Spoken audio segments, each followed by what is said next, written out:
Swinging a high drive into center field. Hits at the wall. It is gone! Casas does it again. It's gone! It's into the bullpen! This game is tied!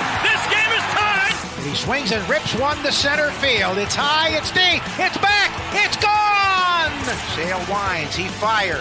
Swing and a miss, strike three, it's over! The Red Sox have won the World Championship! What's up? Welcome back to Play Tessie. It is episode 235. This is the official Red Sox podcast of WEEI.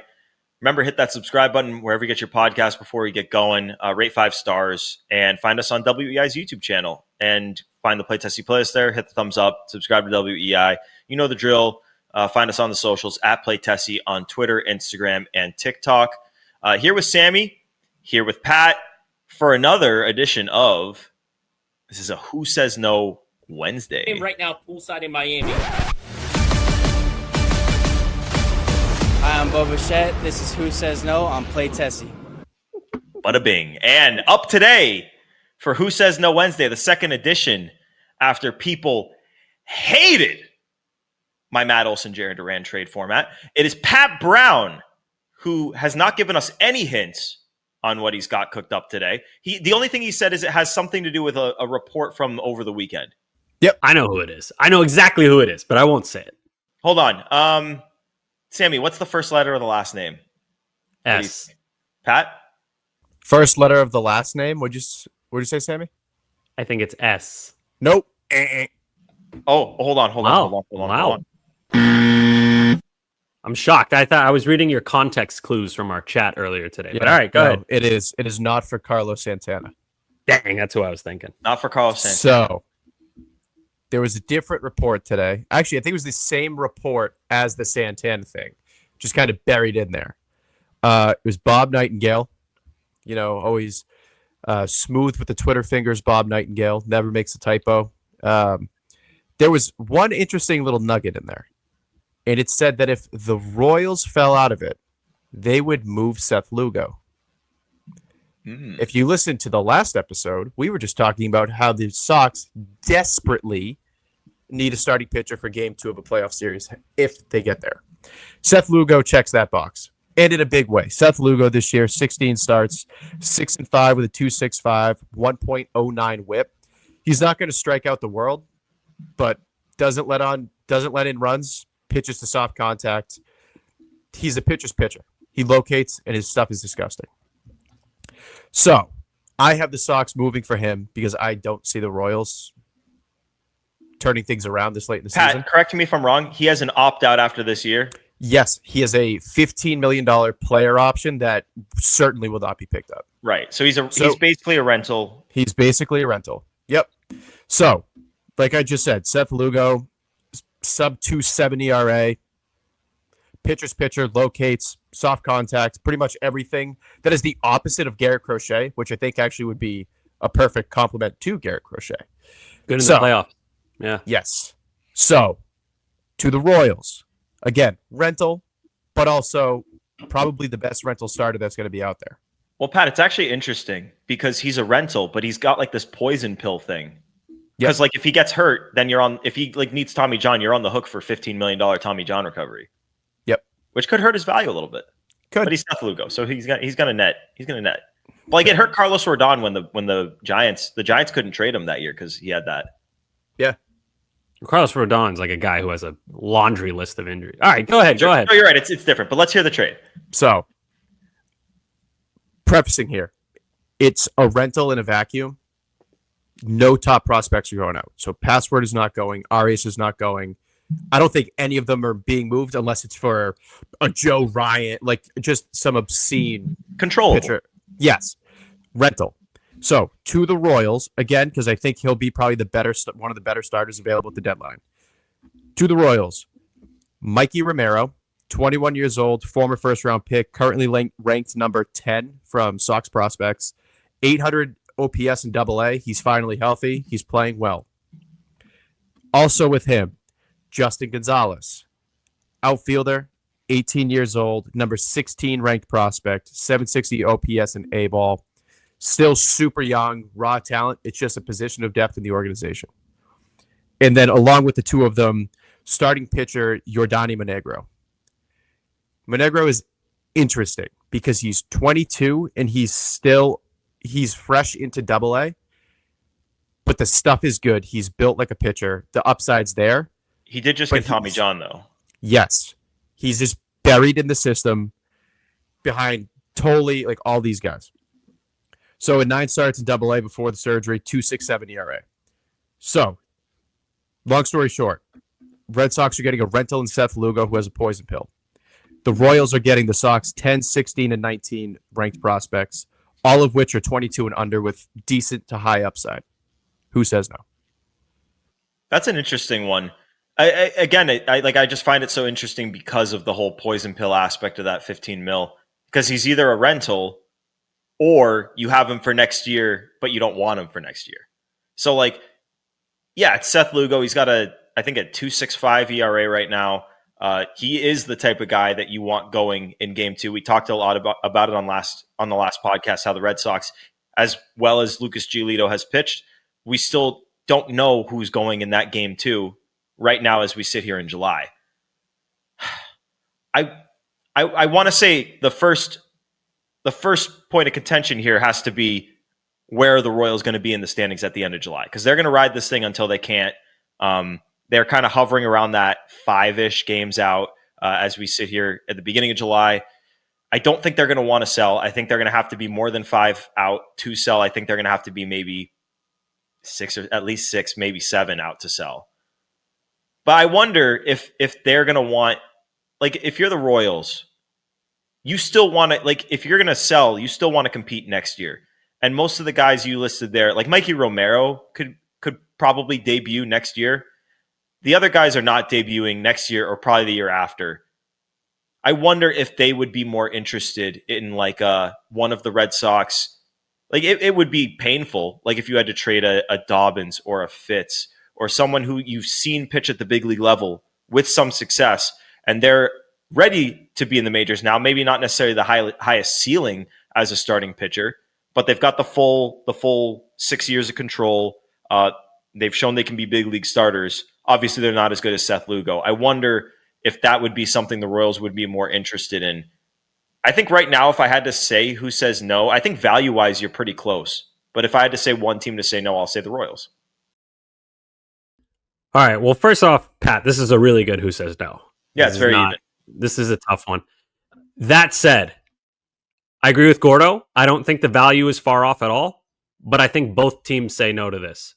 The reason is kind of what Gordo said. To me, if I'm looking at that trade, it's Mikey Romero, a young kid who has back issues already.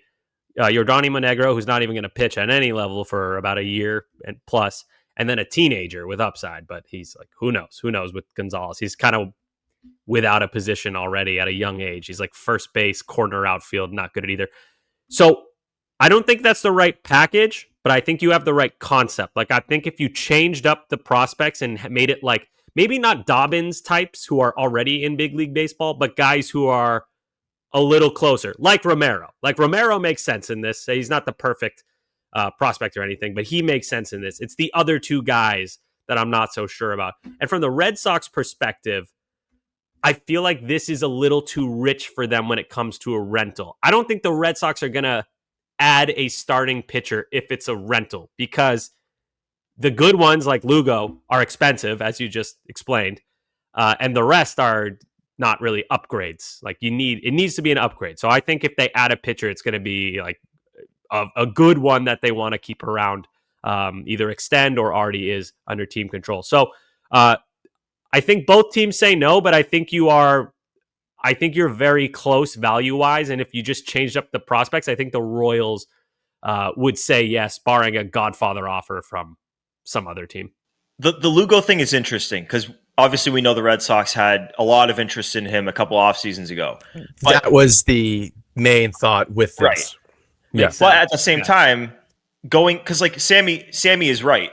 I like, in my opinion on this, like I've been of the opinion that you can kind of go either way offensively, but the starting pitcher, like, I don't know if this organization is going to want to kick $150+ million to a starting pitcher in their 30s next offseason. So the question is Seth Lugo, like, it's okay that he's a rental, but is he the guy that you're going to want to invest in? He's going to be 36 next year. He's not showing any signs of slowing down, but if you're the Red Sox, is that your guy? Is that your number two? Because you're not making this trade to have Seth Lugo then opt out and leave. You're making this trade if you think Seth Lugo's our guy, we're going to extend him. Maybe not right now because he's probably going to want to test the market, but we fully intend on signing this guy.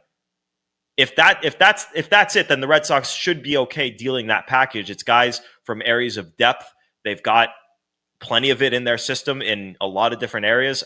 You tell me where Mikey Romero is going to play in the majors on this team. So it shouldn't make them super uncomfortable to do it. I think it would be a little more uncomfortable to deal, like I was talking about, like a Dobbins or a Fitz. Like that would make you a little uncomfortable. But at the same time, it would increase your ceiling this year. It's tough. Like but he's got to be your guy. Like if I'm the Red Sox, I'm not giving up that package or Fitz or Dobbins or really anybody for a high priced rental if I don't want to put my best foot forward to sign. This is such with everybody. This is one of the weirdest deadlines in recent memory because there's so few obvious sellers, and the obvious sellers like don't have that great of pieces. Like the Marlins. So like let's say they traded with the Marlins and they got Gordo's boy, Edward Cabrera. Ooh, the guy we thought did get traded, but he didn't. Does that make to the Pirates? Does that make any sense? Does that make sense like to get a guy like that? Because to me, I'm like, no, you already have 4 of those guys or 3 of those guys. Like I like Edward Cabrera. I think he has a lot of upside, but does that make sense? But then you look at like the Twins, Joe Ryan, who we've talked about today and weeks before, where he's going to be a guy that a lot of people are talking about. He's a stud and he has team control. Are the Red Sox willing to pay a premium again after they just did that for Garrett Crochet? I don't know. So that's why it's like, who the hell do they target? I have a name in mind for my Who Says No, but I'm just like, I'm trying to make it work. And I don't know if I can. It's like a weird balancing act between good enough to be an upgrade, but is it too expensive for the Red Sox? That's the thing. Like Sammy, we'll go back to Edward Cabrera because you're right, that's my guy. But like, you trade for Edward Cabrera, you're basically trading for. Obviously, he's an incredibly different pitcher than him, but you're basically trading for another Lucas Giolito, where it's like, how much can you buy into what he's done for X amount of time?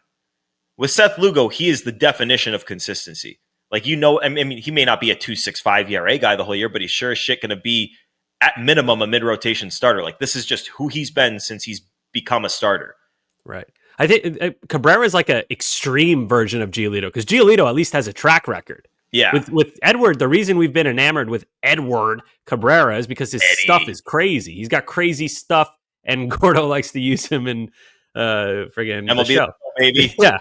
There was gas. Good with sinker. his 90-mile-an-hour changeup or whatever. But yeah, it's pitching-wise, trust me, I have been like racking my brain, like, who the fuck are they going to pick up? Who is the guy? I don't know. It's tough. Lugo makes sense. I actually hadn't really thought about him because in my head, the Royals have like, Reagans, Cameron, Lugo, Bubic has been really good. I'm like, oh, they'll figure it out, but maybe they won't. In my head, they've been so much better than they've been. Yeah. Yeah. I think I give the Royals the benefit of the doubt with development because of how good they were in those 14 and 15 seasons, like an all homegrown team plus Ben Zobrist. So maybe I got to back off of that a little. Pat, I'm surprised that you didn't give us Merrill Kelly. Why did you pick Lugo over Merrill Kelly? Was it because of where the Diamondbacks are? So Merrill is just as good, honestly, if not better, postseason pitcher than Seth Lugo is. I for some reason I just trust Lugo more. Like Merrill's been great. He's been great for years, but I think Lugo's like the steady veteran. So is Kelly. But like the other thing too that was really my the swaying decider was that Lugo would be AL to AL. Yeah, that's fair. Familiar with the ballparks, been great in the AL since he's been to Kansas City. Mm-hmm. Merrill is in NL West, so he's pitching in Dodger Stadium, San Fran, like Coors. True, yeah, Coors. But no, Pat, you're not wrong though. The NL to AL thing, like I crapped all over that for years, but it can be a thing. It's not real. always a thing. It's but legit. It can be yeah. a thing. Yeah. But like, it's interesting because you were a Merrill Kelly guy. Yep. You're a Seth Lugo guy now. Seth Lugo is going to be 36 in November. Merrill Kelly is 36 now. Yep. Like Pat Brown is targeting, I need certainty. If you traded for Seth Lugo, would you be interested in re-signing him? Assuming he opts out? No. Really? No. So Lugo is more of like the stopgap for this year. He leaves and me personally, I'm investing in a starting pitcher on the free agent market for your number 2. So like, yeah, you're giving up a ton for Lugo just to not re-sign him or not to re-sign him. But it also completely negates any roster gymnastics, any fudging everything. Like, it's just a clean, you're here for 3 months, you're gone. We have a number 2 hole to fill. But I have a question for you, Pat. Is this Red Sox team, and granted, we say this now on July 6th, and that answer can flip-flop and change, but is this Red Sox team good enough to give the package that you put out there for a rental? Do they have the package to fill the hole? Yes. Fill it deep. With the package. Come on, Pat. I don't know. But my thing is that with the package that I said, right? So it's Romero, Gonzalez, and then Monegro. None of those 3 are going to be contributing on the Sox roster at any point soon. Or probably period. Like, Romero has no fit. Gonzalez, who knows? And then, like, Tommy John, you got so many 4 and 5 starters that I don't think Monegro down the line factors in either. So you're basically just giving three guys of pure surplus to maximize the roster for this year. And I don't think that's crazy. I don't think that's crazy, but you got to look at it as capital. Like, once you trade those guys, it's like you only have so much excess prospect capital to trade for these rentals. So you're not wrong, but it's like, is this the team that you want to? Because like last year, they did it, but it was guys that they were going to get poached in the Rule 5. They did it with Luis Garcia last year. Right, but again, like, I don't know. Is Mike? I want to say Mikey Romero is not Rule 5 eligible next year. I could be wrong. He might be, but Monegro won't get poached. Recovering from Tommy John and Wilson, and like obviously Jhostynxon Gonzalez, he's not going to be eligible. So like, I'm checking on Romero right now. Rule 5 eligible 2026 in December. So no. Sox prospects. Okay. Thank you, Sox prospects, for that. That's a great resource. You know who would have made sense in this deal, Pat? I think kind of the closer to Major League ready is Blaze Jordan. Somewhere in that deal, like he's hot right now, and he could contribute in 2025. He may not be a fit for the Royals though, just because they've got Vinny and Jack. DH the guy, but no, you're right, Gordo. It's not. But no, I agree. He should be the guys, and like I want to see this team trade for controllable stuff this deadline. Like, that's going to be my theme. Like, I would rather just take the plunge. Sammy, you brought up Joe Ryan. Like, that's a guy who I would take a plunge on. I would push things in to get. Wow, I can't dodge. Yeah, I would trade for Joe Ryan. God, dude, I would trade for Joe Ryan, and I would be fine trading guys on the precipice of the bigs, like a password, guys that are blocked. Any of the guys in Pat's trade, like I don't care what I'm dealing, really, if it's an area of surplus and if it's for a guy with control, because I know I'm not going to have to deal for that position again next year. You guys think the Royals? You think the Royals would take Seth Lugo for password 1-for-1? I wouldn't do that, but do you think they would? They would, yeah. I'm just thinking. I'm thinking there might be better offers. That's the only reason I'm not 100% sure. Like, I like password, but what is he on? Like, he's like in the 90s, a fringe top 100 guy, has some red flags. Like, he's played really well in AAA. The numbers are great, but like, what's he going to be in Major League Baseball? I don't know. How many rentals, though, are going for top? Like, I think about Jack Flaherty last year. They got Trey Sweeney and some other stuff. But I don't think he was a top 100 guy. But he also had injury concerns. But then again, Seth Lugo has the poison pill, which, like, obviously we don't think Seth Lugo is going to get hurt or suck. But, like, it is something that gets taken into account. It's tough. I think if you can get a top 100 prospect for a rental, you probably... Like, I don't know how many better offers than that you're getting. Yeah. Where is Password right now? MLB has him. No, 80. He was at 100, I think, on MLB. Oh, here but we he was go. higher Top on 100. BA. BA, I think it was like 86. Keith Law had him like in the 40s, I think. Yeah, Keith had him super high. So he's 100 on Pipeline. So he's fringe. He's like a fringe top 100 guy.